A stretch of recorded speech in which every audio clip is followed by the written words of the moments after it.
जय जगन्नाथ पिला माने समस्त को मोर चैनल को पुणी आउ थे स्वागत जनाऊँगी। गतकाली जमती आम पढ़ी ए विषय ए पद्यांश विषय पद्यटार ना देला कौन थे आस उत्कल उत्कल आम ओडिशा जो आस उत्कल आस ओडिशा बंधु मैंने ये विषय जो आम पढ़ी मुझे समस्ते भल भाव पढ़ी आउ ए विषय आम आज प्रश्न उत्तर विषय आलोचना करवा। ठीक अच्छे पिले ताहले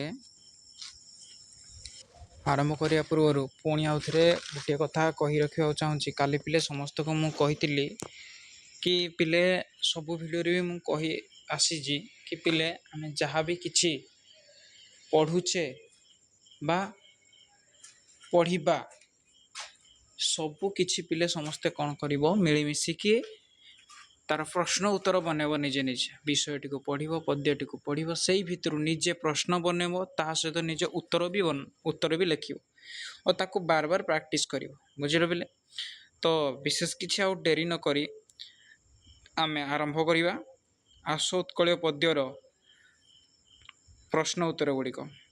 तो कौन अच्छी फास्ट से लिखी पाठ्य अंतर्गत माने कौन पिले आम आमे जहाँ भी पढ़िले ए विषय थिबा किछि प्रश्न उत्तर ए पाठ्य अंतर्गत यही पद्यरु से देइछि। कौन लिखिछि आस कविता को भल भाव आवृत्ति करवा बुझिबा और उत्तर लिखिबा। कौन लिखिछि आस कविता को भल भाव आवृत्ति करवा कविता को आम भल भाव पढ़ा एवं ता सहित कौन करवा बुझिबा आउ ता सहित कौन करवा उत्तर लिखिबा। बुझल पिले ठीक अच्छे। देख मो बुझिबारे कौन लिखाई पिले मो बुझिबारे निम्नलिखित प्रश्न गुड़िकर ठीक उत्तर पाखरे तारा चिन्ह देवा। बुझल पिले एठी गुटे से किसी गोटे क्वेश्चन करिछि और से क्वेश्चन रो आंसर हमको चारिटी ऑप्शन देइछि से चारिटी ऑप्शन भितर जोटा पिले ठीक हेतिबो सेइथिरे हम कोन करिबा ना तारा चिन्ह रे चिन्हट करिबा एइडा हम उत्तर बोली। बुझिल पिला माने ताले ठीक अछि। क्वेश्चन कोन देखिबा प्रश्नटी अछि कि ए देश जातिर पूर्व कथा एही पादरे थिबा पूर्व कथाटी रे केउ कथा प्रकाश कराई ए देश जातिर पूर्व कथा पिले मु बुझेइतिली ए देश जातिर पूर्व कथा कविताटी को पुणी आउथरे पिले समस्त को देखे दउजी कौन अछि ए देश जातिर पूर्व कथा। देख एडी पिले कौन लिखाई प्रथम प्रथम ये लिखाई आम प्रथम जो अच्छी पद्यटी प्रथम पद्य लिखाई आस उत्कल शुणे सर्वे मिली ए देश जातिर पूर्व कथा जे हे उत्कल माने हे ओडिशावासी माने समस्त आस मिलमिशिक आम शुणा ए देश जातिर पूर्व कथा। क्यों देश जातिर ये जो आम देश अच्छी ये देश जातिर पूर्व कथा टी आम समस्ते मिलमिशिक शुणा। तो आम क्वेश्चन अच्छे पूर्व कथा ये पूर्व कथार अर्थ कौन ताले आम ऑप्शन पढ़ा कौन देइछि अतीतर गौरव कथा ऑप्शन 2 ऐतिहासिक कथा ऑप्शन 3 सृजनशील भाव ऑप्शन 4 वैज्ञानिक चिंताधारा। ताले भितर कौन हम पिले वैज्ञानिक चिंताधारा ये जो पद्यटा आम पढ़िले ए भितर वैज्ञानिक विषय तो किसी बताइनि कि कहनी सृजनशील भाव सृजनशील विषय भी किसी कहनी ऐतिहासिक कथा भी आम किसी कहनी ऐतिहासिक कथा कहुई किंतु एठी आम कौन पढ़ीचे एठी पूर्व अर्थर मिनिंगटा कौन आसूची अर्थटा कौन आसूची ना पिले ठीक उत्तरटी है अतीतर गौरव कथा। कौन हम पिले यार अतीतर गौरव कथा। तो तापर कौन अच्छी प्रश्न संख्या 2 कवितार विषय वस्तु निम्नलिखित क्यों प्रसंग पर आधारित होइछि क्यों प्रसंग पर आधारित होइछि ताले पिले आमर जो कवितार विषय वस्तु अच्छी क्यों प्रसंग पर मु काली कहितली एटा कोडी अछि पिले ना आमर जहाँ सब आम पढ़िले टोटाल पद्यटीर या क्या विषय सब होइछि क्यों प्रसंग आधारित होइछि केउठु आसी प्रश्न संख्या 1 देशर प्रगति विषय आसी कि पिले ना देशर अर्थनीति विषय आसी कि ना तापर आसी देशर अलिवा कहानी तापर आसी कौन देश उत्सर्गीकृत भावना यही भितर सठिक आंसर कौन हम ना पिले देशर अलिवा कहानी आम देश में घटी जाती जी कहानी तिक केवे लिभि ना कि लिभ भी ना जेपरी गोटे कलाकार देखुव ଗୋଟେ କଳାକାର ପିଲେ ଯେପରି ତାର କିଛି କଳା ଛାଡ଼ି ଦେଇକି ଯାଇଥାଏ। ଯେମିତିକି ଏକ୍ଜାମ୍ପଲ୍ ଦେବା ରିସେଣ୍ଟ ଆମର ହ୍ୟୁମାନ ସାଗର ସାର୍ ଡେଥ୍ ହେଇଯାଇଛନ୍ତି। ସେ କେତେ ପ୍ରକାର ଗୀତ ଗାଇଛନ୍ତି। ଗୋଟିଏ ସ୍ୟାଡ଼୍ ସଙ୍ଗ୍ ଆମର ଯେଉଁ ଦୁଃଖଦ ଗୀତ ସେ ଅଧିକ ଗାଇଛନ୍ତି। କିନ୍ତୁ ତାପରେ ବି ସେ ଜଣେ କଳାକାର କି ନାହିଁ? ସେ କେଉଁ କଳାକାର? ଜଣେ ଗୀତିକାର, ଗୀତର କଳାକାର ସେ। ଏମିତି ଆମେ ବହୁତ ଫିଲ୍ମ ଦେଖୁଛେ, ବହୁତ କଳାକାର ଏମିତି ନଷ୍ଟ ହେଇଯାଉଛନ୍ତି। ତାପରେ ବି ଆମେ ତାକୁ ଫିଲ୍ମ ଦେଖୁଛନ୍ତି କି ନାହିଁ, କି ଫିଲ୍ମ ଦେଖିବା ଛାଡ଼ି ଦେଉଛନ୍ତି, କି ଫିଲ୍ମ ଡିଲେଟ୍ ହେଇଯାଉଛି। ଡିଲେଟ୍ ହେଉନି, ତାଙ୍କୁ ଆମେ ବାର ଦେଖୁଛନ୍ତି। ଯିଏ ଗୀତିକାର ମରିଯାଉଛି, ସଙ୍ଗୀତକାର, ସେ ମରିଗଲା ପରେ ତାଙ୍କ ଗୀତ ଗୁଡ଼ିକ ଆମେ ସବୁ ଭୁଲି ଯାଉଛନ୍ତି କି ଗାଉନାହାନ୍ତି, କି ଶୁଣୁନାହାନ୍ତି। ସବୁ କିଛି ଲିପିବଦ୍ଧ ହେଇକି ଯାଇଅଛି। ସବୁ କିଛି ଅଭୁଲା ସେମାନେ ଛାଡ଼ି ଦେଇକି ଯାଇଛନ୍ତି, ଯେଉଁଟାକି ଆମେ ଶୁଣିବା। ବୁଝିପାରିଲ? ତାହେଲେ ଏ କବିତାରେ ଏଇ ଯେଉଁ ପଦ୍ୟାଂଶରେ କ'ଣ ଦେଇଛି? ତାହେଲେ ନା କବିତାର ବିଷୟବସ୍ତୁ କେଉଁ ପ୍ରସଙ୍ଗ ଉପରେ ଆଧାରିତ? ଦେଶର ଅଲିଭା କାହାଣୀ ବିଷୟରେ। ବୁଝିପାରିଲ? ତାପରେ ଅଛି ସେ ପୁଅ ମହିମା ହେବ କି କଳି, ଏହି ପାଦରେ ସେ ଶବ୍ଦ କାହା ପାଇଁ ବ୍ୟବହୃତ ହୋଇଛି? ସେ ପୁଅ ମହିମା କବିତା କଳି, ଏହି ପାଦରେ ସେ ଶବ୍ଦ କାହା ପାଇଁ ବ୍ୟବହୃତ ହୋଇଛି? କାହା ପାଇଁ ବ୍ୟବହୃତ ହୋଇଛି? ସେ ପୁଅ ମହିମା ହେବ କି କଳି। ବୁଝିପାରିଲ? କହିଥିଲି। ଏହାର ସଠିକ୍ ଉତ୍ତର କ'ଣ ହେବ ନା ପିଲେ? Question option number 1 Bakshi Jagabandhu, option number 2 Dharmapada, option number 3 Gopabandhu, option number 4 Baji Rout. ତାର ସଠିକ୍ ଆନ୍ସର୍ଟି କ'ଣ ହେବ ନା ପିଲେ? କବିତାଟିକୁ ଦେଖିବା ନା ଆନ୍ସର୍ କହିବି? ସମସ୍ତେ ମିଶି କବିତାକୁ ଟିକେ ଦେଖିଦିଅ, ଆମେ ଜାଣିପାରିବା ଆନ୍ସର୍ କ'ଣ। ମୁଁ ତ ତୁମକୁ ଏମିତି କହିଦେଲେ ତୁମେ ଏମିତି ମନେ ରଖିଦେବ। ଘୁଷିଲେ ଲାଭ କିଛି ନାହିଁ ପିଲେ। ସବୁ ଆମକୁ ବୁଝିବାକୁ ପଡ଼ିବ। ଆମେ ଯଦି ବୁଝିଯିବା ଗୋଟେ ଜିନିଷଟେ, ବୁଝିପାରିଲ କି ନାହିଁ ପିଲେ? ଯଦି ବୁଝିଯିବା ଗୋଟେ ଜିନିଷଟେ, ତାହେଲେ ସେଟା ଆମର ଚିରଦିନ ପାଇଁ ମନେ ରହିବ। ବୁଝିପାରିଲ? ଦେଖ ଏଠି ଦେଖ ଦେଇଛି କ'ଣ? ଦରିଦ୍ର ଜନର ବନ୍ଧୁ ଗୋପବନ୍ଧୁ, ସେ ପୁଅ ମହିମା ହେବ କି କଳି। ବୁଝିପାରିଲ? ଏଠି ସେ ପୁଅର ଅର୍ଥ ଦେଲେ କ'ଣ ନା ପିଲେ? କାହାକୁ ଜଣାଉଛି? ଗୋପବନ୍ଧୁ। ବନ୍ଧୁ ଗୋପବନ୍ଧୁ, ଆମର ଗୋପବନ୍ଧୁକୁ ହିଁ ଜଣାଉଛି। ବୁଝିପାରିଲ? ତାପରେ ଆସିଲା ମୁକତି ପଥର ସୈନିକ ବୋଲି କବିତାରେ କାହାକୁ କୁହାଯାଇଛି? ମୁକତି ପଥର ସୈନିକ ବୋଲି କବିତାରେ କାହାକୁ କୁହାଯାଇଛି ପିଲେ? ନା ଏଠି କୁହାଯାଇଛି, ଦେଖ ପ୍ରଥମ ଅପସନ୍ କ'ଣ ଦେଇଛି? ଚନ୍ଦନ ହଜୁରୀ। ଦ୍ୱିତୀୟ ଅପସନ୍ କ'ଣ ଦେଇଛି? ଗୋପବନ୍ଧୁ। ତୃତୀୟ ଅପସନ୍ କ'ଣ ଦେଇଛି? ଧରମା। ଚତୁର୍ଥ ଅପସନ୍ କ'ଣ ଦେଇଛି? ବାଜିରାଉତ। ତାହେଲେ ପିଲେ ଏଠାର ସଠିକ୍ ଆନ୍ସର୍ କ'ଣ ହେବ? ଆମେ କବିତାଟିକୁ ଦେଖିବା, ଦେଖିଲେ ଭଲ ଭାବରେ ଜାଣିପାରିବା। ବୁଝିପାରିଲ? ଦେଖିଲା ମାନେ ଆମେ ବୁଝିଯିବା ଆଉ ଜାଣି ବି ପାରିବା ଭଲ ଭାବରେ।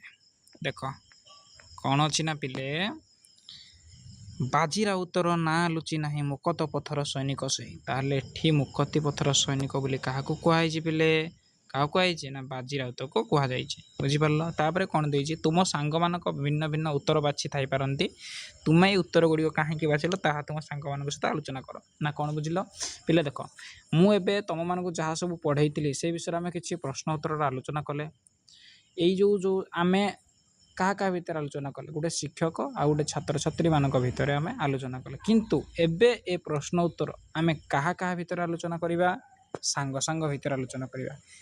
ସାଙ୍ଗ ଭିତରେ ଆଲୋଚନା କଲେ ଆମକୁ ମୁଖ୍ୟ ଲାଭପ୍ରଦ କ'ଣ ମିଳିବ ପିଲେ?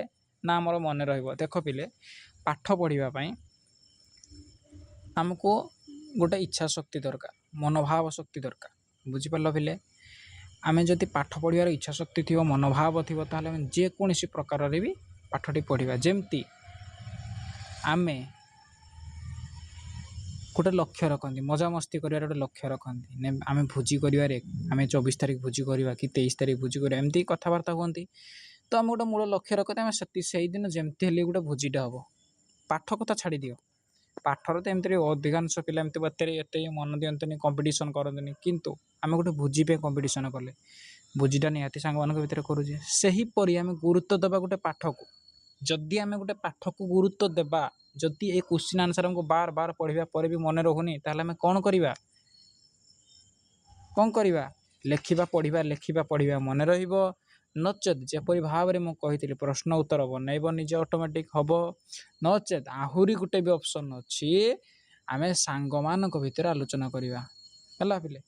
2 ଜଣ ସାଙ୍ଗ ମିଳିମିଶିକି ବସି ପଡ଼ିବ କି 5 ଜଣ ମିଳିମିଶିକି ବସି ପଡ଼ିବ। ଜଣ ଜଣକା କରିକି ତମେ ତାକୁ ଦେବ, ସେ ତାକୁ ଦେବ, ସେ ତାକୁ ଦେବ। ବହିଟି ଜଣକୁ ଦେବ, କହିବ କି ସାଙ୍ଗ, କି ବବୁଲୁ, କି ରବୁଲୁ, କି ସୀମା, କି ରିମା, ଦେଖେ ତୁ ଆମକୁ ପଚାର ଏ 10ଟା କ୍ୱେଶ୍ଚିନ୍। ତାପରେ ମୁଁ ସମସ୍ତଙ୍କୁ ପଚାରିବି। ମୁଁ ପଚାରି ସାରିଲା ପରେ ରିମା ପଚାରିବ। ରିମା ପଚାରି ସାରିଲା ପରେ ରାହୁଲ ପଚାରିବ। ରାହୁଲ ପଚାରି ସାରିଲା ପରେ ସେ ପଚାରିବ। ଏମିତି ରାମ ଦାମ ଶ୍ୟାମ ସମସ୍ତେ ମିଳିମିଶିକି ପାଠ ପଢ଼ିଲେ ଆମର ମନେ ରହିବ। ବୁଝିପାରିଲ? ଦେଖ, ମିଳିମିଶି ଯୋଡ଼ିବା। କ'ଣ ମିଳିମିଶି ଯୋଡ଼ିବା? କବିତାରେ ମନୋନୀତ କିଛି ଧାଡ଼ି ପଦ କ ସ୍ତମ୍ଭରେ ଦିଆହେଇଛି। ସେହି ପଦ ଗୁଡ଼ିକର ଅର୍ଥ ବା ପ୍ରସଙ୍ଗ ଖ ସ୍ତମ୍ଭରେ ଦିଆହେଇଛି। କ ସ୍ତମ୍ଭ ସହିତ ଖ ସ୍ତମ୍ଭର ଉପଯୁକ୍ତ ଅର୍ଥ ରେଖା ଚିହ୍ନ ଦ୍ୱାରା ଯୋଡ଼ିବା। ବୁଝିପାରିଲ ପିଲେ? ଏଠି କ'ଣ ଦେଇଛି? କବିତାର କିଛି ଧାଡ଼ି ଦିଆହେଇଛି ଏଠି କ ସ୍ତମ୍ଭରେ, ଆଉ ଖ ସ୍ତମ୍ଭରେ ତାର କିଛି ଅର୍ଥ ସେ ବୁଝେଇ ଦେଇଛି ଆମକୁ ଆମେ କ'ଣ କ'ଣ ବୁଝିଲେ ଏବେ ଜଣାପଡ଼ିବ। କାଲି ଯାହା ସବୁ ପଢ଼େଇଥିଲି, ଯାହା ସବୁ ବୁଝିଲ ପିଲେ, ହେଲା, କ'ଣ କ'ଣ ଅଛି ଏଇ ଭିତରେ, କାହାର ଅର୍ଥ କ'ଣ, ଏଠି ସବୁ ସେ ବୁଝେଇକି ଦେଇଦେଇଛି। ଆମକୁ ଆଉ ଥରେ ତାହେଲେ ତାକୁ କ'ଣ କରିବାର ଅଛି? ଦେଖିବାର ଅଛି ଏବଂ ତାହା କ ସ୍ତମ୍ଭର ଦିଆହେଇଥିବା ଯେଉଁ ପଦ ଗୁଡ଼ିକ ଖ ସ୍ତମ୍ଭର ପଦ ଗୁଡ଼ିକ ସହିତ ମିଳେଇବା। ବୁଝିପାରିଲ? ଆଉ ଫାଷ୍ଟ କ'ଣ ଦେଇଛି? ବକ୍ସି ଜଗବନ୍ଧୁ ଚନ୍ଦନ ହଜୁରୀ ଗଲେଣି ଉଭୟ ଅମର ପଥେ। ୟାର ଅର୍ଥ କ'ଣ ତାହେଲେ ପିଲେ? ବକ୍ସି ଜଗବନ୍ଧୁ ଚନ୍ଦନ ହଜୁରୀ, ଏଇଟା ଗୋଟେ ନାଁ। ବକ୍ସି ଜଗବନ୍ଧୁ ଆଉ ଚନ୍ଦନ ହଜୁରୀ ଏଟା ଗୋଟେ ନାଁ। ଗଲେଣି ଉଭୟ ଅମର ପଥେ, ସେମାନେ କ'ଣ ହେଇଛନ୍ତି? ଅମର ପଥରେ ଅମର ହେଇଯାଇଛନ୍ତି ସଂଗ୍ରାମ କରି, ସ୍ୱାଧୀନତା ସଂଗ୍ରାମ କରି। ବୁଝିପାରିଲ? ତାହେଲେ ୟାର ଅପସନ୍ କେଉଁଟା ହେବ? ଅପସନ୍ ନମ୍ବର 1 କ'ଣ ଦେଇଛି? ଦରିଦ୍ର ଜନର ବନ୍ଧୁ ଗୋପବନ୍ଧୁ ମହିମା କାହାରି ସାଥିରେ କଳି ହେବ ନାହିଁ। ଏଟା କି ନା? 2 ନମ୍ବର କ'ଣ ଦେଇଛି? ତୁଷାଳୀ ପ୍ରାନ୍ତରେ ରକ୍ତର ନଦୀ ପ୍ରବାହିତ ହୋଇଥିଲା। ନା। ମୁକ୍ତି ପଥର ସୈନିକ ବାଜିରାଉତ, ନା ଏବେ ବି ଲୁଚି ନାହିଁ। ନା। ତାପରେ କ'ଣ ଦେଇଛି? ବକ୍ସି ଜଗବନ୍ଧୁ ଚନ୍ଦନ ହଜୁରୀ ସ୍ୱାଧୀନତା ସଂଗ୍ରାମ କରି ଅମର ହୋଇଛନ୍ତି। ତାହେଲେ ଏହାର ସଠିକ୍ ଉତ୍ତର କ'ଣ ହେବ? ବକ୍ସି ଜଗବନ୍ଧୁ ଚନ୍ଦନ ହଜୁରୀ ସ୍ୱାଧୀନତା ସଂଗ୍ରାମ କରି କ'ଣ ହେଇଯାଇଛନ୍ତି? ଅମର ହେଇଯାଇଛନ୍ତି। ବୁଝିଲ? ତାପରେ କ'ଣ ଦେଇଛି? ତୁଷାଳୀ ପ୍ରାନ୍ତରେ ଦିନେ ବହିଥିଲା ସମର ବୀରର ରକତ ନାହିଁ। କ'ଣ ଦେଇଛି? ତୁଷାଳୀ ପ୍ରାନ୍ତରେ ଦିନେ ବହିଥିଲା ସମର ବୀରର ରକତ ନାହିଁ। ୟାର ତାହେଲେ ସଠିକ୍ ଉତ୍ତର କ'ଣ ହେବ? ନା କ'ଣ ଦେଇଛି? ଆମେ ପୁଣି ଅପସନ୍ ପଢ଼ିବା। ଦରିଦ୍ର ଜନର ବନ୍ଧୁ ଗୋପବନ୍ଧୁ ମହିମା କାହାରି ସାଥିରେ କଳି ହେବ ନାହିଁ। ଏଟା ହେବ କି ନାହିଁ ପିଲେ? ତାପରେ କ'ଣ ଦେଇଛି? ତୁଷାଳୀ ପ୍ରାନ୍ତରେ ରକ୍ତର ନଦୀ ପ୍ରବାହିତ ହୋଇଥିଲା। ତାହେଲେ ସଠିକ୍ ଉତ୍ତର ତାର କ'ଣ ହେବ? ତୁଷାଳୀ ପ୍ରାନ୍ତରେ ରକ୍ତର ନଦୀ ପ୍ରବାହିତ ହୋଇଥିଲା। ବୁଝିଲ? ତାପରେ ଅଛି କ'ଣ? 3 ନମ୍ବର କ ସ୍ତମ୍ଭର 3 ନମ୍ବର ଦେଖିବା। ଦରିଦ୍ର ଜନର ବନ୍ଧୁ ଗୋପବନ୍ଧୁ ସେ ପୁଅ ମହିମା ହେବ କି କଳି। ଏହାର ଅର୍ଥ ତାହେଲେ କ'ଣ ହେବ ପିଲେ? ଖ ସ୍ତମ୍ଭର ପ୍ରଥମ ଅପସନ୍ କ'ଣ ଦେଇଛି? ଦରିଦ୍ର ଜନର ବନ୍ଧୁ ଗୋପବନ୍ଧୁଙ୍କ ମହିମା କାହାରି ସାଥିରେ କଳି ହେବନି। ତାହେଲେ ଏହାର ସଠିକ୍ ଉତ୍ତର କ'ଣ ହେବ? ଖ ସ୍ତମ୍ଭର 1 ନମ୍ବର ସହିତ ଆମେ ଯୋଡ଼ିବା। କାହାକୁ? କ ସ୍ତମ୍ଭର 3 ନମ୍ବରକୁ। ହେଲା, ଦରିଦ୍ର ଜନର ବନ୍ଧୁ ଗୋପବନ୍ଧୁ ସେ ପୁଅ ମହିମା ହେବ କି କଳି। ଏହାର ସଠିକ୍ ଅର୍ଥ, ସଠିକ୍ ଉତ୍ତର କ'ଣ ହେବ? ଦରିଦ୍ର ଜନର ବନ୍ଧୁ ଗୋପବନ୍ଧୁ ମହିମା କାହାରି ସାଥିରେ କଳି ହେବ ନାହିଁ। ବୁଝିପାରିଲ? କ ସ୍ତମ୍ଭର 3 ନମ୍ବର କାହା ସହିତ ଯୋଡ଼ିବା ତାହେଲେ ପିଲେ? ଆମେ ଖ ସ୍ତମ୍ଭର 1 ନମ୍ବର ସହିତ। ବୁଝିପାରିଲ? ତାପରେ କ ସ୍ତମ୍ଭର 4 ନମ୍ବର ଦେଖିବା। ବାଜି ରାଉତର ନାଁ ଲୁଚି ନାହିଁ ମୁକତ ପଥର ସୈନିକ ସେ। କ'ଣ ଅଛି ନା ପିଲେ? ବାଜି ରାଉତର ନାଁ ଲୁଚି ନାହିଁ ମୁକତ ପଥର ସୈନିକ ସିଏ। ତାହେଲେ ଏହାର ସଠିକ୍ ଉତ୍ତର କ'ଣ ହେବ? କ'ଣ ହେବ? ଅପସନ୍ ନମ୍ବର 3ଟି ଆମ ପାଖରେ ବାକି ଅଛି। ତାହେଲେ ତାର କ'ଣ ଲେଖିଛି ସେଠି ଦେଖିବା। ମୁକ୍ତି ପଥରେ ସୈନିକ ବାଜି ରାଉତର ନାଁ ଏବେ ବି ଲୁଚି ନାହିଁ। ହେଲା, କ'ଣ ହେବ ତାହେଲେ ପିଲେ? ମୁକ୍ତି ପଥର ସୈନିକ ବାଜି ରାଉତର, ମୁକ୍ତି ପଥର ସୈନିକ ସେ କେଉଁ ପଥର ସୈନିକ? ମୁକ୍ତି ପଥର ସୈନିକ ବାଜି ରାଉତର ନାଁ ଏବେ ବି ଲୁଚି ନାହିଁ। ଏଇଟା ତାହେଲେ ହେବ ସଠିକ୍ ଉତ୍ତର। ତ ପିଲେ ପୁଣି ଏଥର ଆମେ ଦେଖିଦେବା। କ ସ୍ତମ୍ଭର 1 ନମ୍ବର କାହା ସହିତ ଜଡ଼ିତ? ତାହେଲେ କ ସ୍ତମ୍ଭର 1 ନମ୍ବର ଖ ସ୍ତମ୍ଭର 4 ନମ୍ବର ସହିତ ଜଡ଼ିତ। କ ସ୍ତମ୍ଭର 2 ନମ୍ବର କାହା ସହିତ ଜଡ଼ିତ? ତାହେଲେ କ ସ୍ତମ୍ଭର 2 ନମ୍ବର ଖ ସ୍ତମ୍ଭର 2 ନମ୍ବର ସହିତ ଜଡ଼ିତ। କ ସ୍ତମ୍ଭର 3 ନମ୍ବର ଖ ସ୍ତମ୍ଭର 1 ନମ୍ବର ସହିତ ଜଡ଼ିତ। ତାହେଲେ କ ସ୍ତମ୍ଭର 4 ନମ୍ବର ଖ ସ୍ତମ୍ଭର 3 ନମ୍ବର ସହିତ ଜଡ଼ିତ। ବୁଝିପାରିଲ ପିଲେ? ସଠିକ୍ ଭାବରେ କ୍ୱେଶ୍ଚିନ୍ ଆନ୍ସର୍ କରିଦେବ। ନେକ୍ସଟ ତାପରେ କ'ଣ ଅଛି? କବିତାର ପଦ ଗୁଡ଼ିକ ଆଲୋଚନା କରିବା ଭଲ ଭାବରେ। ନିମ୍ନରେ କବିତାରେ କିଛି ପଦ ଦିଆହେଇଛି ପିଲେ, ସେଗୁଡ଼ିକୁ ଭଲ ଭାବରେ ପଢ଼ିବା, ଚିନ୍ତା କରିବା, ବୁଝିବା ଏବଂ ସାଙ୍ଗମାନଙ୍କ ସହିତ ଆଲୋଚନା କରିବା। କ'ଣ ଦେଇଛି? ପାଇକ ପୁଅର ଗାରିମା ଯାଥିଲା ସ୍ୱାଧୀନତେ ଯୁଗେ ଦେଲା ଆହୁତି। ସେ ଜାତି ଦାୟାଦ ଆମେ ତ ସରବେ ବୁଳି ହେବା ଅଙ୍ଗେ ସେହି ବିଭୂତି। ଶାନ୍ତି ମୈତ୍ରୀ ପ୍ରୀତି ପୁତବାଣୀ ଯହିଁ ସ୍ମରୁଥିଲା ପ୍ରତି ଅନ୍ତରେ ଭରି। ଅହିଂସା ମନ୍ତ୍ରରେ ଦେଲା ଯେଉଁ ଦୀକ୍ଷା କାହିଁ କେଉଁ ଦେଶ ହେବ ତା ସରି। ତ୍ୟାଗ ଆଦରଣ ଜାତିର ମହତ୍ଵ ଦେଶ ପାଇଁ ଦେଲା ନିଜକୁ ବଳି। ଦରିଦ୍ର ଜନର ବନ୍ଧୁ ଗୋପବନ୍ଧୁ ସେ ପୁଅ ମହିମା ହେବ କି କଳି। ତାହେଲେ ପିଲେ ଆମେ ଫାଷ୍ଟ ବୁଝିଦେବା କ'ଣ ଦେଇଛି। ପାଇକ ପୁଅର ଗାରିମା ଯେ ଥିଲା, ପାଇକ ପୁଅର ଯାହା ଗାରିମା ଥିଲା ସ୍ୱାଧୀନତା ଯୁଗ ଦେଲା ହଉତି ଆମର ପାଇକ ପୁଅମାନେ ଯେଉଁମାନେ ଥିଲେ ସେମାନେ ଯାହା ବି ତାଙ୍କର ଗାରିମା ଥିଲା ସେମାନେ କ'ଣ କଲେ, ଆମର ଯେଉଁ ସ୍ୱାଧୀନତା ପଥରେ ସ୍ୱାଧୀନତା ସଂଗ୍ରାମରେ ସେମାନେ ସବୁ ତାଙ୍କର ଆହୁତି ଦେଇଦେଲେ। ସେ ଜାତି ଦାୟଦ ଆମେ ତ ସରବେ ବୋଳି ହେବା ଅଙ୍ଗେ ସେହି ବିଭୂତି। ଆମେ ସେ ଜାତିର ଯେଉଁ ଅଛି ବିଭୂତି, ସେମାନେ ଯେଉଁଠି କ'ଣ ନିଜର ଆହୁତି ଦେଇଛନ୍ତି, ସେ ଆହୁତି ଦେଇଥିବା ଜାଗାରେ ତାଙ୍କ ବିଭୂତିକୁ ଆମେ ନେଇକି କ'ଣ କରିବା, ନିଜ ଦେହରେ ବୋଳିବା, ଆମ ନିଜ ଅଙ୍ଗ ପ୍ରତ୍ୟଙ୍ଗରେ ବୋଳିବା। ତାପରେ କ'ଣ ଅଛି, ଶାନ୍ତି ମୈତ୍ରୀ ପ୍ରୀତି ପୁତ ବାଣୀ ଯେଉଁ ସ୍ମରୁଥିଲା ପ୍ରତି ଅନ୍ତର ଭରି। ଶାନ୍ତି ମୈତ୍ରୀ ପ୍ରୀତି ଆଣି ପୁଣି ଯେଉଁ କ'ଣ ହେଉଥିଲା ତାଙ୍କ ଅନ୍ତରରେ ସବୁ ଅନ୍ତରରେ ଭରିକି ରହୁଥିଲା। ଅହିଂସା ମନ୍ତ୍ରରେ ଦେଲା ଯେଉଁ ଦୀକ୍ଷା କାହିଁ କେଉଁ ଦେଶ ହେବ ତା ସରି। ଅହିଂସା ମନ୍ତ୍ରରେ ଯେଉଁ ଦୀକ୍ଷା ଯେଉଁ ଶିକ୍ଷା ଆମକୁ ସେ ଦେଇଥିଲେ ସେ କେଉଁ ଦେଶ ହେବ ତା ସରି ହେଲା। ତ୍ୟାଗ ଆଦେଶର ଜାତିର ମହତ୍ଵ ଦେଶ ପାଇଁ ଦେଲା ନିଜକୁ ବଳି। ତ୍ୟାଗ ଆଦରସ ଜାତିର ମହତ୍ଵ ଦେଶ ପାଇଁ ନିଜକୁ ଦେଲା ଭଳିଆ ହେଲା। ଆମ ଦେଶ ପାଇଁ ପାଇକ ପୁଅମାନେ ସ୍ୱାଧୀନତା ସଂଗ୍ରାମ କରି ନିଜର କ'ଣ କରିଛନ୍ତି, ଦେହ ତ୍ୟାଗ କରିଛନ୍ତି, ଜୀବନ ତ୍ୟାଗ କରିଛନ୍ତି ଆମ ଜାତି ପାଇଁ, ଆମ ଓଡ଼ିଶା ପାଇଁ, ଆମ ଉତ୍କଳ ପାଇଁ। ଦରିଦ୍ର ଜନର ବନ୍ଧୁ ଗୋପବନ୍ଧୁ ସେ ପୁଅ ମହିମା ହେବ କି କଳି। ଆମର ଗୋପବନ୍ଧୁ ଦରିଦ୍ର ଜନର ବନ୍ଧୁ, ମାନେ ସେ ଦୁଃଖ ଦରିଦ୍ର ମାନଙ୍କର ଆମର ଯେଉଁ ବୃଦ୍ଧ ଦୁଃଖ ଦରିଦ୍ର ଲୋକମାନଙ୍କର ସେ କ'ଣ ଥିଲେ ଗୋପବନ୍ଧୁ। ତାହେଲେ ସେ ଜଣେ ବନ୍ଧୁ ଥିଲେ। ଗୋପବନ୍ଧୁରୁ ସେ ବନ୍ଧୁ କେଉଁମାନଙ୍କର ବନ୍ଧୁ, ଦୁଃଖୀ ଦରିଦ୍ର ମାନଙ୍କର ସେ ଥିଲେ ବନ୍ଧୁ। ସେ ପୁଅ ମହିମା ହେବ କି କଳି। ସେଇଭଳିଆ ପୁଅ ବୁଝିପାରିଲ, ବୁଝି ବିଚାରି ଲେଖ। କବିତାଟିକୁ ଆମେ ଭଲ ଭାବରେ ପଢ଼ିଲେ ପିଲେ, କବିତାଟିକୁ ଭଲ ଭାବରେ ପଢ଼ି ନିମ୍ନ ଦିଆୟିତ ପ୍ରଶ୍ନ ଗୁଡ଼ିକ ଉତ୍ତର ଲେଖ। ଏ ଦେଶ ଜାତିର ପୂର୍ବ କଥା, ଉକ୍ତ ଧାଡ଼ିରେ କେଉଁ ଦେଶ ଓ ଜାତିର ପୂର୍ବ କଥା ସମ୍ପର୍କରେ କୁହାଯାଇଛି। ଏ ଦେଶ ଜାତିର, ଦେଶ କହିଲେ ଆମର ଏ ଦେଶ, ଏହି ଦେଶ କହିଲେ ଆମର କେଉଁ ଦେଶ, ଆମ ଦେଶର ନାମ କ'ଣ ପିଲେ, ଭାରତ। ଆମର ଏଇ ଭାରତ ଦେଶର କେଉଁ ଜାତି, ପାଇକ ଜାତିର ପୂର୍ବ କଥା ସମ୍ପର୍କରେ କୁହାଯାଇଛି। ବୁଝିପାରିଲ ପିଲେ। ଏବଂ କାହିଁକି କୁହାଯାଇଛି, ଏଇଥିପାଇଁ କୁହାଯାଇଛି ଯେ ସେମାନେ ଯେଉଁପରି ଭାବରେ ଆମ ଦେଶ ପାଇଁ ସ୍ୱାଧୀନତା ସଂଗ୍ରାମ କରି ନିଜର ଜୀବନ ତ୍ୟାଗ କରିଛନ୍ତି, ଆମେ ବି ସେଭଳି କରିବା। ହଁ କି ନା ପିଲେ, କରିବା ଉଚିତ। କିନ୍ତୁ ବୁଝ ସେ କ'ଣ କହିଛନ୍ତି ଆମେ ଭଲ ଭାବରେ ଆଗେ ବୁଝିବା। ସେ ଆମକୁ ଏହା ଦର୍ଶାଇ ଦେଇ ଯାଇଛନ୍ତି ଯେ ଆମ ମନର ଉତ୍କଣ୍ଠା ଭାବ ସେ ଆମକୁ ବଢ଼େଇ ଦେଇଛନ୍ତି। ସେ ଏହା ଆମକୁ ଶିଖେଇ ଦେଇକି ଯାଇଛନ୍ତି କି ଯେତେବେଳେ ଆମ ଦେଶର କିଛି ବିପତ୍ତି ଆସିବ କି କ'ଣ ଆସିବ, ସେଥିପାଇଁ ଆମେ କେବେ ପଛଘୁଞ୍ଚା ଦେବାନି। ସବୁବେଳେ ମିଳିମିଶି କାମ କରିବା। ଆଉ ମିଳିମିଶି ଯଦି ଗୋଟେ ଯେକୌଣସି ଅସୁବିଧା ହଉ, ମିଳିମିଶି ଯଦି ସେ ସୁବିଧା କରିବା ପାଇଁ ସମସ୍ତେ ମିଳିମିଶି ପ୍ରୟାସ କରିବା, ତାହେଲେ ଆମେ ସେଥିରେ ନିହାତି ଭାବରେ ସଫଳ ହେବା। ବୁଝିପାରିଲ ପିଲେ। ଏହିସବୁ ସେ ଶିଖେଇ ଦେଇକି ଯାଇଛନ୍ତି ହେଲା।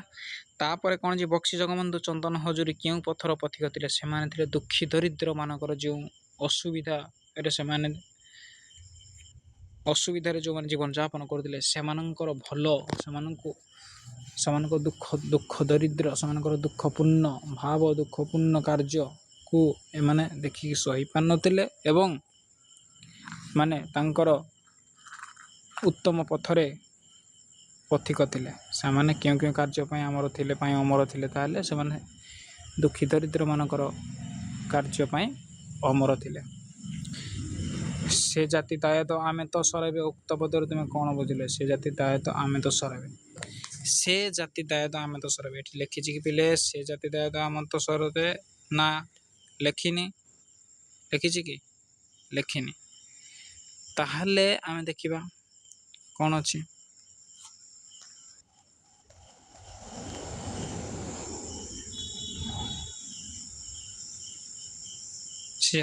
ଦେଖ, ପାଇକ ପୁଅର ଗାରିମା ଯେତେଲା ସ୍ୱାଧୀନତା ଯୁଗ ଦେଲା ଆହୁତି, ସେ ଜାତି ଦାୟଦ ଆମେ ତ ସରାଇବେ ବୋଳି ହେବା ଅଙ୍ଗେ ବିଭୂତି। ଏହାର ଅର୍ଥ କ'ଣ କହିଛି ତାହେଲେ ପିଲେ, ଏହାର ଅର୍ଥ ଆମେ କ'ଣ ବୁଝିବା ତାହେଲେ ପିଲେ। କ'ଣ ଦେଇଛି, ସେ ଜାତି ଦାୟଦ ଆମେ ତ ସରାଇବେ, ଉକ୍ତ ପଦରେ ତୁମେ କ'ଣ ବୁଝିଲ ନା ଆମର ଯେଉଁ ସ୍ୱାଧୀନତା ସଂଗ୍ରାମ କରି ନିଜର ଜୀବନ ତ୍ୟାଗ କରିଛନ୍ତି, ଦେହ ତ୍ୟାଗ କରିଛନ୍ତି, ସେହି ତାଙ୍କର ବିଭୂତିକୁ ଆମ ଦେହ ଅଙ୍ଗ ପ୍ରତ୍ୟଙ୍ଗରେ ଆମେ ବୋଳିବା ଆଉ ତାଙ୍କ ପରି ଆମେ ସାହସୀ ହେବା। ବୁଝିପାରିଲ ପିଲେ? ତାଙ୍କ ପରି ଆମେ ସାହସୀ ହେବା ଆଉ ସେ ଯେପରି ଭାବରେ ମନୋବଳ ଦୃଢ଼ କରି ନିଜର କର୍ମପଥରେ ଆଗେଇ ଯାଉଥିଲେ ଏବଂ ପଛଘୁଞ୍ଚା ନ ଦେଇ ସ୍ୱାଧୀନତା ସଂଗ୍ରାମରେ ଯୋଗ ଦେଉଥିଲେ, ଆମେ ବି ସେଇଭଳି ଏମିତି କିଛି କାମ କରିବା ଯେଉଁଥିପାଇଁ କି ଆମ ଦେଶ କେବେ ପଛୁଆ ରହିବନି। ଆମ ଦେଶକୁ ସବୁବେଳେ ଆଗେଇ ନେବା, ଆମ ନିଜକୁ ଆଗେଇବା ସହିତ ଆମ ଦେଶକୁ ମଧ୍ୟ ଆଗେଇ ନେବା। ବୁଝିପାରିଲ ପିଲେ? ତାପରେ ନେକ୍ସଟ କ୍ୱେଶ୍ଚିନ୍ କ'ଣ ଅଛି ପିଲେ? ଏଇଟା କବିତାର ଦେଶପ୍ରେମ ସମ୍ପର୍କରେ ଅନେକ କଥା ଉଲ୍ଲେଖ କରାଯାଇଛି। ତୁମେ ଦେଶପ୍ରେମ ସମ୍ପର୍କରେ ଯାହା ଜାଣ ଲେଖ। ତୁମେ ଯାହା ଜାଣିଥିବ ଲେଖିବ ପିଲେ। କବିତାରେ ଦେଶପ୍ରେମ ସମ୍ପର୍କରେ ଅନେକ କଥା ଉଲ୍ଲେଖ କରାଯାଇଛି ଏଠି ହେଲା। ଆମ ଦେଶର ଭାରତ ପ୍ରେମ ବିଷୟରେ, ଭାରତର ଭଲ ପାଇବା ବିଷୟରେ ସେ କ'ଣ କରିଛି, ବହୁତ କିଛି ଉଲ୍ଲେଖ କରି ଲେଖା ହେଇଛି। ମୁଁ ବୁଝେଇଥିଲି ପିଲେ, ତୁମେ ଭଲ ଭାବରେ ଲେଖିବ ଆଉ ମୋତେ କମେଣ୍ଟରେ ଜଣାଇବ କ'ଣ ଲେଖିଲ। ଏହି କବିତାଟି ଏକ ଦେଶାତ୍ମକବାଦୀ କବିତା ଯାହା ଆମକୁ ଆମ ରାଜ୍ୟ ଓ ଦେଶକୁ ଭଲ ପାଇବାର ପ୍ରେରଣା ଜାଗ୍ରତ କରାଏ। ଏହି କବିତାଟି ତୁମକୁ କେଉଁ ପ୍ରେରଣା ପ୍ରଦାନ କରୁଛି? କେଉଁ ପ୍ରେରଣା ପ୍ରଦାନ କରୁଛି ପିଲେ ଲେଖିବ। ଏହି କବିତାଟି ଏକ ଦେଶାତ୍ମକ ଆମ ଦେଶର ଆତ୍ମବୋଧକ କଥା ହେଲା, ଯାହା ଆମକୁ ଆମ ରାଜ୍ୟ ଓ ଦେଶକୁ ଭଲ ପାଇବାର ପ୍ରେରଣା ଯୋଗାଇଥାଏ। ବୁଝିପାରିଲ କି ନାହିଁ? ଏହି ଯେଉଁ ଆମର କବିତାଟି ଆମେ ପଢ଼ିଲେ, ପଦ୍ୟାଂଶଟି ପଢ଼ିଲେ କେଉଁ ବିଷୟରେ କେଉଁ ପ୍ରସଙ୍ଗରୁ ଆସିଅଛି ପିଲେ?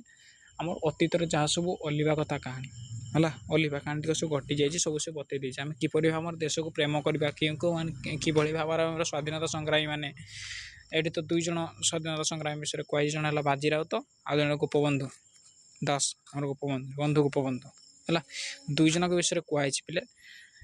ସେମାନେ କିପରି ଭାବରେ ଆମ ଦେଶର ସ୍ୱାଧୀନତା ସଂଗ୍ରାମୀ କରୁଥିଲା, କିପରି ଭାବରେ ଦେହତ୍ୟାଗ କରିଦେଇଛନ୍ତି। କେବଳ ସେମାନେ ଆହୁରି ଅନେକ ଏମିତି ଅଛନ୍ତି। ଆହୁରି ଜଣଙ୍କ ନାଁ ବି କୁହାଯାଇଛି ଧରମ।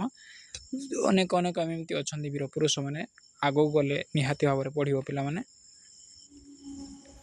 ତୁମର ଯେଉଁ ଅଛି ଇତିହାସ ବହିରେ ବି ବହୁତ ଭାବରେ ଲେଖା ହେଇଥିବ, ବହୁତ ଭଲ ଭାବରେ ଲେଖା ହେଇଥିବ ପିଲାମାନଙ୍କ ବିଷୟରେ। ସେଥିରେ ନିହାତି ଭାବରେ ଦେଖିବ ପିଲେ କ'ଣ ସବୁ ଅଛି, କ'ଣ ନାହିଁ, କିଏ କେବେ ଜନ୍ମଗ୍ରହଣ କରିଥିଲେ, କିଏ କେବେ ମୃତ୍ୟୁବରଣ କରିଥିଲେ, ସବୁ ଅଲ୍ ଟୋଟାଲ୍ ତାଙ୍କ ବିଷୟରେ ଦିଆଯାଇଛି ତୁମ ଇତିହାସ ବହିରେ। ନିହାତି ଭାବରେ ମୁଁ ପଢ଼େଇଦେବି ପିଲେ, ସେଥିପାଇଁ କିଛି ଚିନ୍ତା କରିବା ଦରକାର ନାହିଁ। ଧୀରେ ଧୀରେ ସବୁ ବିଷୟର ଭିଡ଼ିଓ ମୁଁ ଆଣିବି, ତାପରେ ଉଲ୍ଲେଖ କରିବ ପିଲେ ହେଲା। ଏଠି ଯାହା ଲେଖା ହେଇଛି, ଅନୁମାନ ଓ କଳ୍ପନା। ତୁମେମାନେ ମିଳିମିଶି ଆଲୋଚନା କରବାର ଲେଖ। ବକ୍ସି ଜଗବନ୍ଧୁ ପରି ହେବା ପାଇଁ ତୁମେ କ'ଣ କରିବା ଉଚିତ? ତୁମେ ଯଦି ଜଣେ ବକ୍ସି ଜଗବନ୍ଧୁ ପରି ହେବ, ତୁମେ କ'ଣ କରିବା ଉଚିତ? କ'ଣ କରିବା ଉଚିତ? ନିଜ ମନୋବଳକୁ ଦୃଢ଼ କର ଏବଂ ନିଜ କର୍ମପଥରେ ଆଗେଇ ଚାଲ। ନିଜକୁ ସାହସୀ ବନାଅ ଫାଷ୍ଟ। ବୁଝିଲ? ଆମ କବିତାରେ କ'ଣ ଦେଇଛି? ବକ୍ସି ଜଗବନ୍ଧୁ କିପରି ଲୋକ ଥିଲେ? ତାହେଲେ କିପରି ଲୋକ ଥିଲେ ପିଲେ? ଏଇଠି ଦେଖ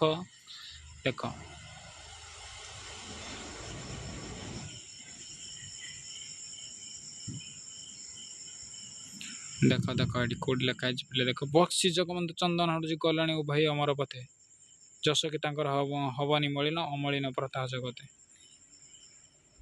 ହେଲା। ଏଠି ବି ସେଇଆ ଦେଇଛି ପିଲେ। ସେ ବି ଜଣେ ମନୋବଳ ଦୃଢ଼ କରିକି ସେ ଆମ କ'ଣ ଦେଶ ସଂଗ୍ରାମ ସ୍ୱାଧୀନତା ସଂଗ୍ରାମ ପାଇଁ ଲଢ଼ିକି ସେ ବି ମଧ୍ୟ ନିଜର ଦେହତ୍ୟାଗ କରିଦେଇଥିଲେ। ବୁଝିଲ? ନିଜକୁ ପାଇକ ପୁଅ ଭାବି ଦେଶ ସେବା ପାଇଁ କ'ଣ କରିପାରିବ ପିଲା? ତମେ ମୋତେ କହିଲ ଦେଖା। ନିଜକୁ ଜଣେ ପାଇକ ପୁଅ ଭାବିକିନା, ପାଇକ କ'ଣ ତ ଜାଣିଛ ପିଲେ, ସେମାନେ ତ ଖଣ୍ଡା ଧରିକି ଖେଳନ୍ତି।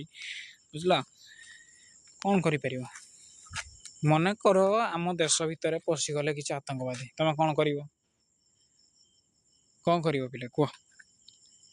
ଏମାନେ ତ ନୁହଁ ତମେ ଏମିତି କିଛି ଟ୍ରେନିଂ ନେଇଛ, ସେ ନେଇଛ। ପାଇକ ପୁଅମାନଙ୍କ ପାଇଁ କିଛି ଟ୍ରେନିଂ ହିଁ ଦରକାର ନାହିଁ ଏମିତିରେ। ସେମାନେ ଏମିତିରେ ବି ଧରିଲେ ଡାଇରେକ୍ଟ ହାଣି ପକାଇବେ କି କାଟି ପକାଇବେ, ଏଇ ଟାଇପ୍ର ଜିନିଷ ସେମାନେ।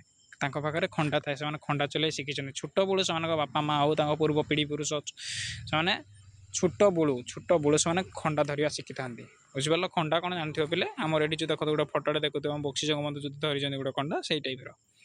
ବୁଝିଲ? ଦେଶ ପାଇଁ କ'ଣ କରିପାରିବ ପିଲେ? ତାହେଲେ ମୋତେ କମେଣ୍ଟ ବକ୍ସରେ ଜଣାଇବ। କେଉଁ କାର୍ଯ୍ୟ ଜଣେ ବ୍ୟକ୍ତିକୁ ଅମର କରିଥାଏ? କେଉଁ କାର୍ଯ୍ୟ? ଏମିତି ଏକ କାର୍ଯ୍ୟ କର, ଏମିତି ଏକ ଭଲ କାର୍ଯ୍ୟ କର, ଆମ ଦେଶ ପାଇଁ କରିଥିବା କିଛି କାର୍ଯ୍ୟ ଜଣେ ବ୍ୟକ୍ତିକୁ କ'ଣ କରିଥାଏ? ଅମର କରିଥାଏ। ବୁଝିପାରିଲ ପିଲେ? ଆମ ଦେଶ ପାଇଁ ଯଦି ଆମେ ବଳିଦାନ ଦେବା, ଆମ ଦେଶ ପାଇଁ ଯଦି କିଛି ଆକର୍ଷଣୀୟ ଜିନିଷ ଗୋଟେ କରିବା, ସେହି କାମ ଆମକୁ ଅମର କରିଦେଇଥାଏ। ଯଦି ତୁମେ ତୁଷାଳୀ ପ୍ରାନ୍ତରେ ଥାଆନ୍ତ ତେବେ ସେହି ରକ୍ତ ନଈକୁ ଦେଖିବା ପରେ ତୁମ ମନରେ କେଉଁ ଭାବ ଜାଗ୍ରତ ଆସିଥାନ୍ତା? କେଉଁ ଭାବ ଜାଗ୍ରତ ଆସିଥାନ୍ତା? କେଉଁ ଭାବ?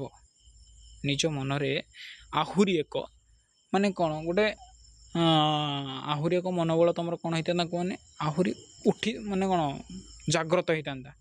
ମାନେ ମନ ଭିତରେ ଗୋଟେ ରାଗ ଆସିବ, ଏପରି ଭାବରେ ଆମ ସୈନ୍ୟମାନଙ୍କୁ, ଆମ ଦେଶର ଲୋକମାନଙ୍କୁ, ଆମ ଦେଶର ସ୍ୱାଧୀନତା ସଂଗ୍ରାମୀମାନଙ୍କୁ ଇଂରେଜମାନେ ଏମିତି ମାରି ଦେଇଥିଲେ, ଏମିତି ମାରି ଦେଇଛନ୍ତି ଯେ ସେମାନଙ୍କର ରକ୍ତର ଗୋଟେ ନଦୀ ପ୍ରବାହିତ ହେଉଛି। ଏତେ ରକ୍ତ ଯେ ନଦୀ ପ୍ରବାହିତ ହେଉଛି, ନା ପିଲେ ଏତେ ରକ୍ତ ନୁହଁ। ସେହି ରକ୍ତ ନଦୀରେ ପଡ଼ିବା ଦ୍ୱାରା ଆମ ନଦୀ କ'ଣ ହେଉଛି? ଲାଲରେ ପରିବର୍ତ୍ତନ ହୋଇଯାଉଛି, ଯାହାକୁ ଆମେ କହୁଛେ ରକ୍ତର ନଦୀ। ବୁଝିପାରିଲ? କ'ଣ ହେଇଥିଲା ନିଜ ମନ ଭାବରେ? ତାହେଲେ ନିଜ ମନରେ ଗୋଟେ ରାଗ ସୃଷ୍ଟି ହେଇଥାନ୍ତା। କାହା ପ୍ରତି? ଇଂରେଜମାନଙ୍କ ପ୍ରତି। ହେଲା, ମୁଁ ଯିବି କେବେ ମାରିଦେବି, ମୁଁ ଯିବି କେବେ ପିଟି ପକାଇବି, ମୁଁ ଯିବି କେବେ ସେମାନଙ୍କୁ ପୁରା ଖତମ କରିଦେଇକି ପଳେଇ ଆସିବି, ଏଇଭଳିଆ ଗୋଟେ ମନୋଭାବ ଜାଗ୍ରତ ହେବ। ଯଦି ତୁମେ ସ୍ୱାଧୀନତା ସଂଗ୍ରାମୀ ହୋଇଥାନ୍ତ, ତେବେ ତୁମେ କେଉଁ କାର୍ଯ୍ୟ ପ୍ରତି ଅଧିକ ଗୁରୁତ୍ୱ ଦେଇଥାନ୍ତ? ଯଦି ମୁଁ ଜଣେ ସ୍ୱାଧୀନତା ସଂଗ୍ରାମୀ ହେଇଥାନ୍ତି, ତାହେଲେ କେଉଁ କାର୍ଯ୍ୟ କରିବା ପାଇଁ ଗୁରୁତ୍ୱ ଦେଇଥାନ୍ତି? କିଭଳି ଭାବରେ ଆମ ଦେଶ ଭଲରେ ରହିବ, ଦେଶର ଲୋକମାନେ ଭଲ ଭାବରେ ରହିବେ, କିଭଳି ଭାବରେ ଆମ ଦେଶ ସୁରକ୍ଷା ରହିବ, ସେ ତା ଉପରେ କିଛି ମୁଁ କ'ଣ ନିଜ ମନୋବଳକୁ ଆହୁରି ଜାଗ୍ରତ କରିଥାନ୍ତି ମୁଁ। ବୁଝିପାରିଲ? ତାପରେ କବିତା ରଚନା। ଏଠି ଗୋଟେ କବିତାଟେ ଦେଇଛେ ପିଲେ, ଏ କବିତାଟି ପଢ଼ିକି ତା ବିଷୟରେ ଆମେ ଆଲୋଚନା କରିବା। ଠିକ୍ ଅଛି। ଜାତି ପାଇଁ ଦିନେ ବାଳୁତ ଧରମା ଝାସିଥିଲା ପ୍ରାଣ ସାଗର ଜଳେ। ସେ ତା ନିଜ ଜାତି ପାଇଁ, ମାନେ ତା ବାପା ଆଉ 1200 ବଢ଼େଇ ପାଇଁ ସେ କ'ଣ କରିଥିଲା? ସାଗରରେ ନିଜର ଝାସ ଦେଇଥିଲା, ନିଜ ଜୀବନକୁ ତ୍ୟାଗ କରିଦେଇଥିଲା। ଲିଭିବ କି ତା ଅଲିଭା କାହାଣୀ, ଯିବା ଯାଏ ନର ଧରଣୀ ତଳେ। ତା ଅଲିଭା କାହାଣୀ, ଏ କାହାଣୀ, ତାର ଯେଉଁ କାହାଣୀ କେବେ ଲିଭିବ ନାହିଁ। ଏହି ପଦ୍ୟାଂଶରେ ଶେଷ ଶବ୍ଦ ଧ୍ୟାନ ସହ ଦେଖ। ସାଗର ଜଳେ ଏବଂ ଧରଣୀ ତଳେ ରେ ଜଳେ ଓ ତଳେ ପଦର ବ୍ୟବହାର କରାଯାଇଛି। ଏହି ଦୁଇ ପଦର ଶେଷ ଧ୍ୱନି ଏକା ଭଳି। ଏହି ବିଶେଷ ଶବ୍ଦକୁ ଓଡ଼ିଆ ଭାଷାରେ ପୂର୍ଣ୍ଣ ମିତ୍ରାକ୍ଷର କୁହାଯାଏ। ତାହେଲେ ପୂର୍ଣ୍ଣ ମିତ୍ରାକ୍ଷର କାହାକୁ କୁହାଯାଏ? ପିଲେ କ୍ୱେଶ୍ଚିନ୍ ଆସିବ। ଏବେ ତଳେ ଦିଆଯାଇଥିବା ପ୍ରଶ୍ନ ଗୁଡ଼ିକ ସାଙ୍ଗମାନଙ୍କ ସହ ଆଲୋଚନା କରିବା ଏବଂ ଲେଖ। ତାହେଲେ ମୋ ସହ କ'ଣ ଆଲୋଚନା କରିବ ଯେ ପିଲାମାନେ? ସେ କ'ଣ କହିଛି? ସାଙ୍ଗମାନଙ୍କ ସହ ଆଲୋଚନା କର। କାହା ସହ? ସାଙ୍ଗମାନଙ୍କ ସହ। ଭାବିନ ମୁଁ ଏବେ ତୁମର ଗୋଟେ ସାଙ୍ଗ। ବୁଝିପାରିଲ? ମୋ ସହ ଆଲୋଚନା କର। ପୂର୍ବ ମିତ୍ରାକ୍ଷରକୁ ନେଇ କବିତା ଲେଖିଲେ କେଉଁ ବିଶେଷ ଭାବ ପଡ଼ିଥାଏ? ପୂର୍ବ ମିତ୍ରାକ୍ଷରକୁ ନେଇ କବିତା ଲେଖିଲେ କେଉଁ ବିଶେଷ ଭାବ ପଡ଼ିଥାଏ? ଏଠି ତାହେଲେ ପୂର୍ଣ୍ଣ ମିତ୍ରାକ୍ଷର। ବୁଝିଲ? ମିତ୍ରାକ୍ଷର ତାହେଲେ କାହାକୁ କୁହାଯାଇଛି ପିଲେ? ଏଠି ସାଗର ତଳେ ଜଳ, ଧରଣୀ ତଳେ ଓ ତଳେ ପଦର ବ୍ୟବହାର କରାଯାଇଛି। ଏହି ଦୁଇ ପଦର ଶେଷ ଧ୍ୱନି, ଆମେ ଯଦି ଗୋଟେ ଦୁଇଟି ପଦର ଶେଷ ଧ୍ୱନି, ଶେଷର ଯେଉଁ ଶୁଭାଯାଏ, ଯେମିତିକି ତଳେ ଜଳେ, ଲାଷ୍ଟ କ'ଣ ଶୁଭିଲା? ଏହି ବିଶେଷତାକୁ ଓଡ଼ିଆ ଭାଷାରେ କ'ଣ କହିବା? ତାହେଲେ ପୂର୍ଣ୍ଣ ମିତ୍ରାକ୍ଷର। ବୁଝିପାରିଲ? ପୂର୍ଣ୍ଣ ମିତ୍ରାକ୍ଷରକୁ ନେଇ କବିତା ଲେଖିଲେ କେଉଁ ବିଶେଷ ଭାବ ପ୍ରତିଷ୍ଠା ହେଇଥାଏ? କେଉଁ ବିଶେଷ ଭାବ? ସବୁଗୁଡ଼ା ଏକା ଭଳି ଶୁଭାଯିବ। ଯେମିତିକି ଦେଖ, ତଳେ ଜଳେ ଗଡ଼ି ଚାଲେ, ସବୁ ଏ ଶୁଭୁଛି କି ନାହିଁ? ତଳେ ଜଳେ ଗଡ଼ି ଚାଲେ, ଏକା ଭଳି ସବୁ ଶୁଭାଯିବ। ବୁଝିପାରିଲ? ତାପରେ କ'ଣ ଦେଇଛି ପିଲେ? କବିତାକୁ ପ୍ରଭାବଶାଳୀ କରିବା ପାଇଁ ଆଉ କେଉଁ କେଉଁ ଭାବ ପ୍ରୟୋଗ କରାଯାଇଛି? ଲେଖ। କବିତାକୁ ଆହୁରି ପ୍ରଭାବଶାଳୀ କରିବା ପାଇଁ ଆଉ କେଉଁ କେଉଁ ଭାବ କରାଯାଇଛି? କେଉଁ କେଉଁ ଭାବ? ଏଠି ଗୋଟେ ଭାବ ଦେଖ, ତାର ଅଲିଭା କାହାଣୀ, ମାନେ ଭୁଲି ହେବନି ଯେଉଁ କାହାଣୀ, ଅଲିଭା କାହାଣୀ। ଏଇ କାହାଣୀ, ତାର ଏଇ ଅଲିଭା କାହାଣୀ ଗୋଟେ ଭାବ ଦେଖ ଏଠି ଦିଆହେଇଛି। ତାପରେ ଦିଆହେଇଛି ଜାତି ପାଇଁ ଯେଉଁ ତାଙ୍କର ପ୍ରେମ ଭାବ, ଭଲ ପାଇବା ଭାବ ବି ଦିଆହେଇଛି, କେବେ ଲିଭିବନି ଯେଉଁଟାକି। ବୁଝିପାରିଲ? ତାପରେ ଆହୁରି ଆଉ କ'ଣ ପିଲା ତୁମ ମନରେ କ୍ୱେଶ୍ଚିନ୍ ଅଛି ଏଥିପ୍ରତି? ମୋତେ ନିହାତି ଭାବରେ ପଚାରିବ। ତାପରେ ଲେଖିଛି ତୁମର କବିତା। ଆସ ଉତ୍କଳୀୟ କବିତାକୁ ତୁମେମାନେ ପଢ଼ିଲ। ନିମ୍ନରେ ଏହାର କିଛି ଅଂଶ ଦିଆହେଇଛି, ତୁମେ ଚିନ୍ତା କରି ସେହି ଆଧାରରେ ଏକ କବିତା ଲେଖ। ବୁଝିପାରିଲ ପିଲା? ଏଠି ଗୋଟେ ଦେଇଛି କ'ଣ ଗୋଟେ କବିତାଟା? ଆସ ଉତ୍କଳୀୟ ଶୁଣେ ସର୍ବେ ମିଳେ ଏ ଦେଶ ଜାତିର ପୂର୍ବ କଥା, ସ୍ମରଣେ ଯାହାର ଗରବେ ତାହାର ଆପେ ଆପେ ନଇଁ ପଡ଼ିବ ମଥା।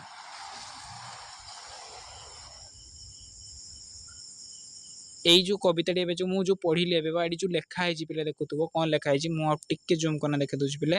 ଆସ ଉତ୍କଳୀୟ ଶୁଣ ସର୍ବେ ମିଳେ ଏ ଦେଶ ଜାତିର ପୂର୍ବ କଥା, ସ୍ମରଣେ ଯାହାର ଗରବେ ତାହାର ଆପେ ଆପେ ନଇଁ ପଡ଼ିବ ମଥା। ଏହି କବିତା ପରେ ତୁମେ ଆଉ ଗୋଟେ ଏଇଭଳିଆ ଗୋଟେ କବିତାଟା ତୁମେ ଲେଖିକି ମୋତେ କମେଣ୍ଟ ବକ୍ସରେ ଜଣାଇବ ପିଲେ। ହେଲା? ତାପରେ କ'ଣ ଅଛି? ଭାଷା ବିଚାର। ଶବ୍ଦ ସହଜ ଯୋଡ଼। ଶବ୍ଦ ସହ ଶବ୍ଦ ଯୋଡ଼। ତୁମମାନ ସାଙ୍ଗମାନଙ୍କ ସହିତ ଆଲୋଚନା କରି ତଳେ ଦିଆଯାଇଥିବା ଖାଲି ସ୍ଥାନରେ ଧରଣୀର ସମାର୍ଥବୋଧକ ଶବ୍ଦ ଗୁଡ଼ିକ ଲେଖିବ। ठीक अच्छे बोले लेखिकी मत एगुड़ा देखो। निम्नलिखित शब्द गुड़िकर गद्य रूप लेख जपरी पूर्व पूर्व सेमती गरबे गरबे कौन हम गर्वे सरबे कौन हम सर्वे रक्तर कौन हम रक्त आदर्शर कौन हम आदर्श तर्पण कौन हम तर्पण काल कालर अर्थ कौन समय विचार है सेपरि कौन देती पाइक पुअर गरिमा जा थिला तुषाली प्रांत दिने बही उपर लिखित दुईटी अतीत कालर सूचना प्रदान करते तुम मैंने पद्यार्थ को नहीं वर्तमान भविष्य काल परिणत कर यही भितर वर्तमान गोटा भविष्य गोटा पिला कहले मत आज्ञा पाइक पुअर गरिमा जा थिला थिला इंग्लीश रे तुम पे टेन्स पढ़ी थिला थिला माने कौन अतीत यहीटा है कौन आमर अतीतर हो जाता तुषाली प्रांत दिने बही से भी तुषाली प्रांत दिने बही माने सब तो पीरियड अतीत देती भविष्य वर्तमान केमी जाना उपर लिखित पद दुईट अतीतर कालर सूचना प्रदान करते अतीत कालर प्रदान सूचना कर तुम्हें मैंने यही पदांश नहीं वर्तमान भविष्य कालन प्रदान कर ताले वर्तमान कौन हम गरीब पुअर गरिमा जा हम तुषाली प्रांत दिने बहिब यहीटा कौन हम ताले भविष्य काल है बुझिपार पिले केमती भविष्य देख पाइक पुअर गरिमा जहाँ थिला थिला माने अतीत पाइक पुअर गरिमा जहाँ हम हैनी हम माने भविष्य तुषाली प्रांत दिने बही थिला अतीत तुषाली प्रांत दिने बहिब माने भविष्य बुझिपार वर्तमान वर्तमान कले कौन हम पाइक पुअर गरिमा जहाँ थिला अतीत पाइक पुअर गरिमा जहाँ ହେଇଛି ବର୍ତ୍ତମାନ ହେଇଛି ବର୍ତ୍ତମାନ ସେଇଭଳି ତୁଷାଳି ପ୍ରାନ୍ତରେ ଦିନେ ବହିଥିଲା ଅତୀତ ତୁଷାଳି ପ୍ରାନ୍ତରେ ଦିନେ ବହିଛି କ'ଣ ହବ ବର୍ତ୍ତମାନ ବୁଝିପାରିଲ ପିଲେ ତାହେଲେ ନେକ୍ସଟ ସମାନ ଅର୍ଥ ବୁଝାଉଥିବା ଶବ୍ଦ ପ୍ରତିଶବ୍ଦ ଲେଖ କବିତାର କିଛି ଶବ୍ଦ ନିମ୍ନରେ ଦିଆହେଇଛି ତା ତଳକୁ ଦିଆହେଇଥିବା ସମାନ ଅର୍ଥ ବୁଝାଉଥିବା ଶବ୍ଦକୁ ଖୋଜି ଖାଲି ସ୍ଥାନ ପୂରଣ କରିବା ପୁଅ पुत्र बुझल पुत्र गोटे हम आ कौन हम पुओ पुत्र जवान जवान से भाई नई श्रुत कौन हम पिले नई श्रुत ना श्रुत नई सुत तटिनी सागर श्रुत स्रोतस्विनी सैनिक सिपाही जमान जबान पारबारटा कौन गला पे पुओ पुत्र पारबार हम बुझिपार पुओ पुत्र पारबार है नेक्स्ट आउ थे कहीदे पे तुम मन रही पुओ पुत्र पारबार नई नई सुत तटिनी सागर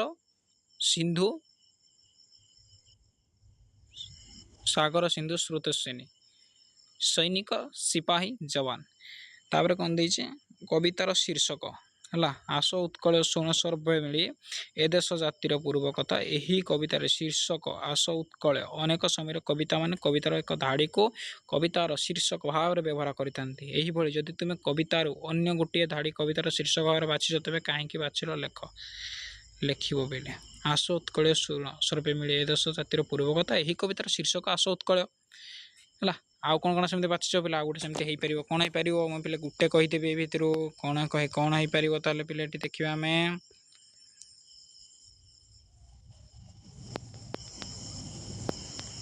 ये देख पाइक पुअर गरिमा जाता स्वाधीनता देले आउती से जाति दायित्व आम तो सरबे बुड़ी हवा अंगे से ही विभूति एठी मूल शीर्षक कौन हम पाइक पुओ बुझिपार पाइक पुओ विषय कहुई से भाई आहरी बनइब ये भर बहुत किसी अच्छी पे तुम बनइब सब लिख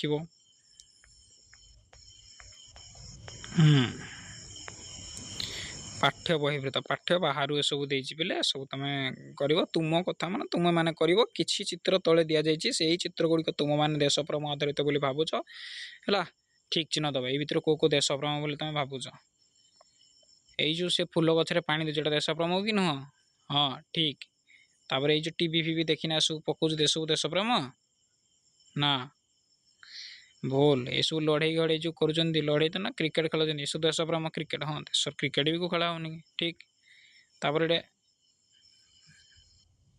ଲଢ଼େଇ କରୁଛନ୍ତି, କୁସ୍ତି ଲଢ଼ୁଛନ୍ତି ବୋଧେ କି ସ୍ପୋର୍ଟସ୍ ଖେଳୁଛନ୍ତି, ନିଜେ ବୁଝିବ। ତାପରେ ଏଠି କ'ଣ ଅଛି, ତାପରେ ଏପଟେ ଯେଉଁ ପାଣି ଏଠୁ ନେଇକିନା ଘର ଲିଭଉଛନ୍ତି ଏସବୁ ଦେଶପ୍ରେମ, ହଁ ଠିକ୍।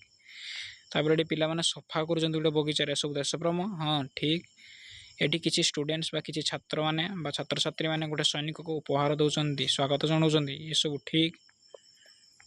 ତାପରେ ଏଠି କ'ଣ ଦେଇଛି, ଗୋଟେ ଟ୍ରାକ୍ଟରରେ ଗୋଟେ ଚାଷୀ ବିଲ ହଳ କରୁଛି, ଦେଶପ୍ରେମ। ଏଇଟା ଦେଶପ୍ରେମ ହେଲା, ନିଜ କାର୍ଯ୍ୟ ପିଲେ ହେଲା, ଏଇଟା ନିଜ କାର୍ଯ୍ୟରେ ଗଲା, ନିଜ କର୍ମରେ ଗଲା, ବା ହଁ ଏଇଟା ଗୋଟେ ଦେଶପ୍ରେମ ହେଇପାରିବ। ସେ ଚାଷ କରି ଅନ୍ୟକୁ ଖାଇବା ଯୋଗେଇଲା, ହଁ କି ନା। ତାପରେ ଏଠି ଜଣେ ଝିଅଟି କ'ଣ କରିଛି, ଜଣେ ବୃଦ୍ଧ ମହିଳାଙ୍କୁ ରାସ୍ତା ପାର କରୁଛି, ଇଏ ବି ଗୋଟେ ଦେଶପ୍ରେମ।